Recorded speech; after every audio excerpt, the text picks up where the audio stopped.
Hey guys, it's Sam, and today I have something a little different, a little crossover moment between two of my favorite hobbies, because today I will be doing my first impressions of Red Rising, the board game by Stonemaier Games. If you are here just for games and you are not familiar with Red Rising, I have a review for it and I will link that on the screen. And that review is actually how I got my hands on this game.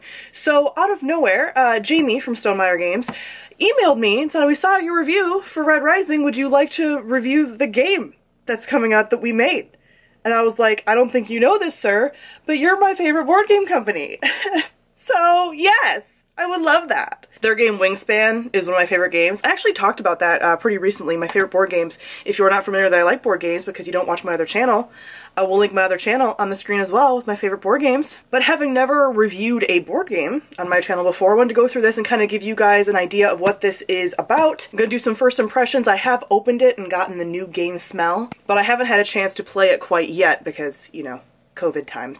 I'm going to include chapter markers along the video so you can skip to different parts if you're not interested in certain things, maybe like components and stuff, which I don't know why you wouldn't want to see components, but if you just want to switch to like first impressions, review, things like that. But if you've never played board games before and you're a little cautious, or you really like the Red Rising series and you'd like to see what a board game with that world would be like, I want to let you know how this is. I have read over the instructions so far and I think it's going to be pretty easy for people that are experienced gamers and new gamers alike. So let me kind of show you some of the components and things, and then hopefully I will also have some kind of gameplay footage for you as well, so I can give you my thoughts on that. If you are interested in this game, it is going to be available for pre-order starting on March 3rd, and I have a link down below to Stonemaier Games, and they're actually doing something really cool for the launch notification sign up. So every launch notification sign up they get with those links, they're going to be donating $1 to the ACLU because they understand that the Red Rising series really goes into issues of race and equality and freedom. So really enjoy that, which is again why they're awesome. So first off, I do have the collector's edition. This will be available on their website for pre-order and then probably following the release as well for a little while, but if you are watching this later on, this might not be available later on. So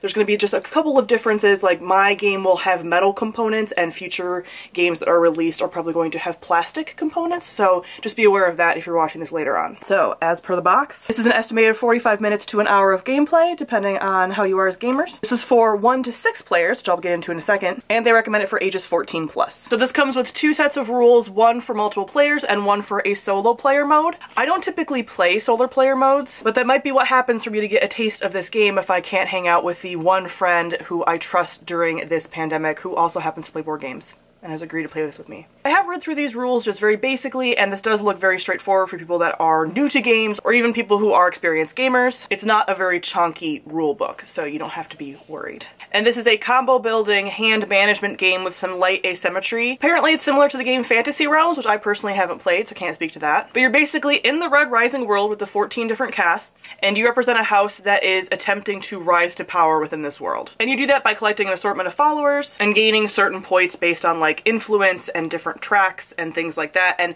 it's one of those games where you have different cards and certain cards stack and get certain points depending on other cards. So in case I'm not able to get a full game setup for you guys with me playing, here is what the game setup and the board is going to look like. Again, I'm calling this kind of a first impressions because I'm going to go through some of the box and components and things if you guys are interested in that kind of stuff. Maybe some board game ASMR. So here is what you get when you open the box. So super bright. These are the house tiles, and those feature different bonuses throughout the game depending on which house you are in. And then we have our game board fitting really nicely into the plastic organization structure. Bless. I love when games are set up like this, really nicely and organized so it's not a hot mess when I get into them. Ah, look at the art on the back of this. Oh my god. Oh, look at that. I love the art on this. So here's the actual game board. Really nice and small too, which is kind of nice because I usually play games with like giant boards and I don't have a lot of space for a giant board right now. But these are all of the locations that you can pick cards from, sort of assign cards to, and things that are all in the rules, but this is where you line everything up. Here is the fleet track where if you move along that you gain certain points. This is the institute where you can gain certain coins, and we have helium tokens as well. Very careful so nothing falls out, that would suck. Here are the end of the game scorecards. Ooh, yeah. Yes. Here is the rising die that you use at certain points in the game. If you choose to take your turn a certain way, you roll this to get a bonus. And this is nice. This is nice heavy dice. Little things to organize your hand. We have the Sovereign token, and this is one of the pieces that I got that's metal since I have the collector's edition. Check that out. Oh, so good. Love the attention to detail on that. Dang. These are little helium tokens. I love board game components. Like, they bring me such joy. This company does components really well. And then here's some more different components and tokens and stuff. Again, all metal because of the collector's edition. So we have the first player token, which is a little moon. And then we have all of the influence tokens and things in all the different colors in metal, which are super, like, they're heavy, they're solid. Ooh, these look so good. We have all the different colors of the different casts. We have this to hold all the helium tokens on the board. This is plastic, but it's such a cool little shape. Oh my gosh. These are some cards for the solo player. And another part that truly shines is this artwork that looks almost like comic kind of inspired. Check out these character cards. They look so good. Oh my god. There's 112 different character cards. Okay, so we have so many different cards, like I said, with the different characters on them. I know I saw Ragnar in here a second ago. Look at that sweet boy. At the packs. So we have a number of different almost like character cards and things like that, as well as just like basic cards. Like, let me try to find an example. Here's Uncle Gnarl. Here's, for example, like a vlogger, right? Or like a character that's just going to be sort of present. We also have little cards with like the rules and things on them, which is always fun to have around the table so that you don't have to have the book out. Then we have a bunch of golds, and look at how beautiful these cards are with like the gold embossing and stuff. Oh my god. Look, we have Aja, Antonia, the Bone Riders, Cassius. So cool to see these characters. Orn. This art is so cool. Oh, Mustang, my girl. Look at her. Pax. Romulus. Oh, Severo! Look at them! Oh, looks so good. Like these, the Howlers. Look at that. The Jackal. Jerk.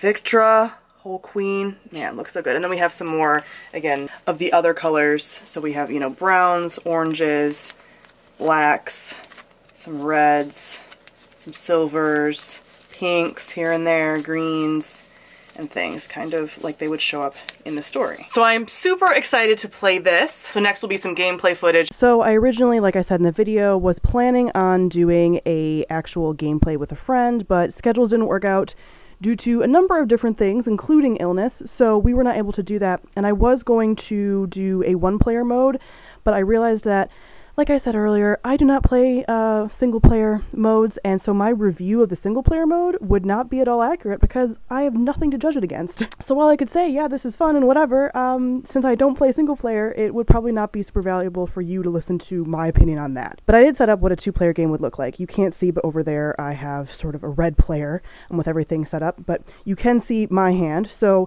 I have 5 cards starting out in my hand that were picked from the deck that I can look at, but they remain private throughout the game. I have the Jupiter house card, and every house card does have a bonus that gets activated with the sovereign token. And then here is just the little individual rundown of the rules that make things really easy as far as setup and different icons and things like that. And these are my influence tokens that I start with, and I put me as the first player. Then up here we have cards in different locations, and the deck and everything else you can kind of see, pretty self-explanatory. Up there in the corner, we do have the fleet tokens, which I didn't see when I was originally doing the components, but those are also metal and beautiful. So here is essentially what a turn would look like. You have 2 different options of things you can do, either as a lead or a scout. The typical choice is probably going to be lead, which I will show you first. So for that, you're going to pick a card from your hand and deploy it, which is different than just placing it. You deploy a card in one of these areas, these location categories. So for the sake of this, I'm going to show you like this what my cards are. Yes, I did shuffle, but apparently I got a bunch of golds, which is kind of cool. So in this case, I have a lot of high point cards. So I'm actually going to go with this card, and then I'm going to decide which card I want to cover up, because then I get to pick a card from another location that I don't deploy on. So let's just say I'm going to cover this one up. That's where I'm going to deploy, on Luna. And then if possible, I can trigger my deploy ability, which is listed down here with this little symbol. For the researcher, you can place a random banished card at the bottom of this location, but there aren't any banished cards right now. Then, after I complete a lead action, I can either do one of 2 things. I can gain the top card at a location that I did not deploy at in this turn, and then gain that location's bonus. So in this case, I could gain the Seer, and then gain the Institute's bonus, which would be to place one of my influence tokens on this location, which is the Institute, which is up here. you'll see that there's already 3 randomly colored tokens there. That's because I set up for a 2-player game, and you start with some of the influence tokens already at the Institute for a 2-player game. Now, my second option, if I weren't to do that, would be to gain the top card of the deck and then roll the rising die and gain the resulting bonus. Here's the top card of the deck. And then that rising die bonus would be to reveal the top card of the deck and place, not deploy it at any location. So again, you wouldn't get the deployment bonus for placing it. So that's the Jekyll. And let's say here. Again, nothing is going to happen with this. And that would be the end of a lead turn. Now, if you're going to go with a scout turn, which they're basically saying is only recommended typically if you are completely satisfied with your hand. So everything goes back in this case. And for a scout turn, you reveal the top card of the deck and place it, not deploy it, on any location, and then you gain that location's bonus. Again, that would be that card. And in that instance, I would get the Mars bonus, which is to gain 1 helium token. So it makes sense why that's only really recommended if you already like your hand. And then the gameplay continues clockwise until all the players have had the same number of turns after the end game is triggered. We're in the end game now. So the end game is triggered when all 3 of the following conditions, which I'll say in a second, are met by any combination of players, or when any 2 are met by the same player. So this would be when a player has 7 plus helium tokens, a player has 7 plus of their influence tokens on the Institute, or when a player reaches or surpasses 7 on the fleet track. Once that happens, then everyone will get the same number of turns. So say it's my turn, I hit that, but then the other person hasn't gone yet, they would have to go first before the game officially ends. Then there are a number of end game abilities. These are for orange and gray cards only, so these character cards that are orange and gray cast, and there's going to be abilities at the bottom that will say different things about what you can do at end of game. And then you're going to tally up your points based on the points at the bottom of the cards and things. This is, for example, if there are 4 or fewer banished cards at the beginning of an end game scoring, that's 17 points. And then here is the scoring. So there's end of game bonuses, the card bonuses, this is the fleet track, so how many points you get on the fleet track. You gain 3 points for every helium token you have, you gain 10 points if you have the sovereign token at end of game. Then you gain influence points depending on how much influence you have. So the player or players with the most influence will get 4 points per influence token that are in the Institute.